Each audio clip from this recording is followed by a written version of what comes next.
कोपरगाव शहरातील येवला मनमाड महामार्गावरील चामुंडा स्टील परिसरात शनिवार दिनांक 25 जुलै रोजी दुपारी सुमारे 12 वाजण्याच्या सुमारास मोठी दुर्घटना टळल्याची माहिती समोर आली आहे। कोपरगावहून येवलाकडे जाणाऱ्या महाराष्ट्र राज्य परिवहन महामंडळाच्या MS40Y5202 क्रमांकाच्या एसटी बसला लोखंडी स्टील घेऊन जाणाऱ्या MS02EC0936 या छोटा हत्ती वाहनावरील बाहेर आलेला लोखंडी अँगल जोरात आदळला। या घटनेत बसच्या पुढील काचेचे मोठ्या प्रमाणात नुकसान झाले आहे। सुदैवाने या घटनेत चालक, वाहक आणि बसमधील सर्व प्रवासी सुखरूप बचावले। कोणतीही जीवितहानी झाली नाही। मिळालेल्या प्राथमिक माहितीनुसार छोटा हत्ती रस्ता ओलांडत असताना त्यावरील बाहेर आलेला लोखंडी अँगल थेट एसटीच्या पुढील काचेला आदळला। त्यामुळे काच फुटली आणि काही काळ परिसरात घबराटीचे वातावरण निर्माण झाले होते। प्रत्यक्षदर्शींच्या म्हणण्यानुसार मालवाहू वाहनावरील बाहेर आलेला लोखंडी अँगलला रेडियम लाल झेंडा किंवा इशारा देणारी कोणतीही सुरक्षा व्यवस्था नव्हती। त्यामुळे मागून येणाऱ्या वाहन चालकांना धोका लक्षात आला नाही आणि हा अपघात घडल्याचे सांगितले जात आहे। दरम्यान कोपरगाव बस आगाराच्या वतीने घटनास्थळी नुकसानाचा पंचनामा करण्यात आला असून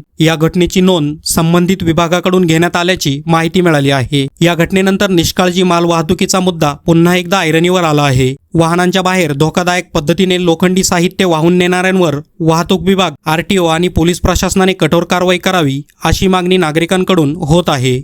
दादा आम्ही मालेगावला जात होतो, पुण्याहून बसलो मालेगावला जात होतो, तर एक छोटी हत्ती गाडी होती, ती डायरेक्ट मध्ये क्रॉस झाली आणि मागे त्याने ना एंगल घेऊन गेलं। त्याचे काही परवाना नसताना त्यांनी मोठमोठे एंगल गाडीत टाकले आणि त्या एसटी ड्रायव्हरला ते दिसलं नाही मागे काय असल्यामुळे, आणि पूर्ण काचेला लागले आणि मागून एंगलला पूर्ण लागले असल्यामुळे पूर्ण गाडी डॅमेज झाली।